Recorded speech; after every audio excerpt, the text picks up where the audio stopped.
پہلے دور میں گھروں میں پردے نہیں ہوتے تھے، اجازت لینے کے احکامات نازل ہوئے، تو آپ صلی اللہ علیہ وسلم نے صحابہ کی تربیت کی کہ کسی کے گھر جاؤ تو 3 بار اجازت طلب کرو۔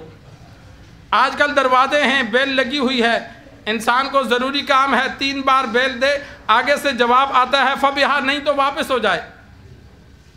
اگر کوئی محلے والا ہے، ہم کیا کرتے ہیں، اگر اندر والا دروازہ نہیں کھولتا تو ہم زور زور سے مارتے ہیں، پورے محلے والوں کو اٹھاتے ہیں۔ یہ غلط طریقہ ہے۔ آپ صلی اللہ علیہ وسلم صحابہ کے گھر جاتے تو 3 مرتبہ سلام کرتے، آگے سے جواب ملتا تو ٹھیک، نہیں تو واپس ہو جاتے، اور اس کو برا بھی نہیں سمجھتے تھے۔ ہم بچوں کو بھی بھیجیں گے تو بچہ جا کے آگے بتائے گا اندر سے کوئی نہیں نکلا، ہم کہتے ہیں جا زور سے دروازہ کھٹکھٹا۔ یہ نہیں کہتے کہ چل تھوڑی دیر صبر کر لیں، نہیں، ہم بچوں کو دوبارہ بھیجتے ہیں جا زور سے، نہیں کھولے تو ہم کہتے ہیں اور زور سے دبا۔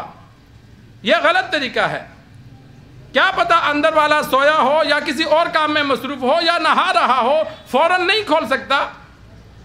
اگر کوئی کام نہیں ہے، ضروری ایمرجنسی نہیں ہے، تو انسان 3 مرتبہ دستک دے، واپس آ جائے۔ ایمرجنسی ہے تو انسان پھر تھوڑی دیر صبر کرے۔ ہم صبر نہیں کرتے، انسان تھوڑی دیر باہر بیٹھ لے۔ صحابہ کا طریقہ یہ ہوتا تھا، کسی کو ایمرجنسی ملنا ہوتا تو وہ دستک دیتے، نکل آتا تو ٹھیک ہے، نہیں تو پھر آدھا گھنٹہ باہر بیٹھ کر انتظار کرتے، پھر آ کر دوبارہ دستک دیتے، تاکہ اندر والا کسی کام میں مصروف ہے تو وہ فارغ ہو کر خود باہر آئے گا۔ ایک بندہ اندر نہا رہا ہے، باہر ہم دستک دیں گے، وہ کیسے باہر آئے گا؟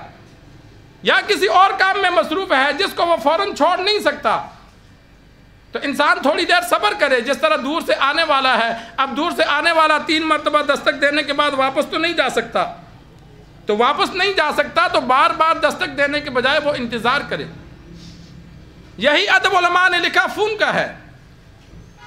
ہم کیا کرتے ہیں، اگلے بندے کو فون کرتے ہیں، وہ آگے سے فون کاٹتا ہے، ہم پھر کرتے ہیں۔ ہم 2-4 منٹ 10 منٹ صبر نہیں کرتے کہ بھائی اس نے کاٹا ہے تو شاید کہیں مصروف ہوگا، بیت الخلاء میں بیٹھا ہوگا، کسی سے بات چیت کر رہا ہوگا، کسی ایمرجنسی میں ہوگا، چلو 5-10 منٹ بعد دوبارہ کروں گا، نہیں، وہ کاٹتا ہے ہم پھر کرتے ہیں، وہ بیچارہ پھر کاٹتا ہے ہم پھر کرتے ہیں۔ اس سے دوسروں کو تکلیف پہنچتی ہے، اور یہ تکلیف دینا کبیرہ گناہ ہے۔ اب ایک بندہ نماز میں ہے، ہماری نماز کا زیادہ سے زیادہ وقت کتنا ہوتا ہے؟ 5 منٹ کا ہوتا ہے۔ 4 فرض پڑھیں تو ہم 6-7 منٹ میں 4 فرض پڑھ لیتے ہیں، لیکن اکثر نمازوں میں ہوتا کیا ہے کہ ایک بندے کا فون آیا، وہ ہاتھ سے بند کرتا ہے، ابھی بند کیا پھر فون آتا ہے، پھر بند کرتا ہے پھر فون آتا ہے، کئی مرتبہ ایسا ہوا۔ اگر جب اس نے کاٹا ہے دوسرا بندہ فون کرنا چھوڑ دے، 4-5 منٹ صبر کرے، اتنی دیر میں نماز ہو جاتی ہے۔ ایک بندہ بیت الخلاء میں بیٹھا ہے، ہم فون کرتے ہیں وہ کاٹ دیتا ہے، ہم دوبارہ فون کرتے ہیں، وہ تنگ نہیں ہوتا؟ اگر ہم ایک بندہ فون کاٹتا ہے تو ہم 5-10 منٹ صبر کر لیں کہ چلو 5-10 منٹ تک وہ خود کرے گا، نہیں کرے گا تو ہم دوبارہ کریں گے۔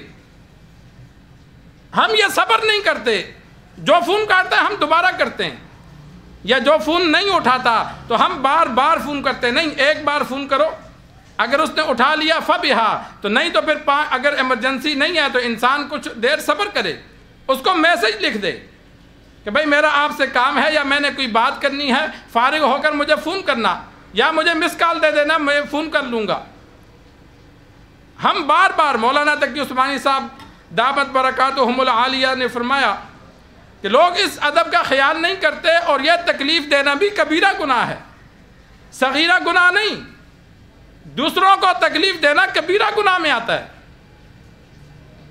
اور اسی طرح بہت سے لوگ اوقات کا خیال نہیں کریں گے، علماء کو فون کریں گے، کسی بزرگ کو فون کریں گے، کسی عزیز کو فون کریں گے، تو وہ وقت کا خیال نہیں کریں گے، خود رات کو سوتے نہیں، وہ یہ سمجھتے ہیں دوسرا بھی جاگ رہا ہوگا۔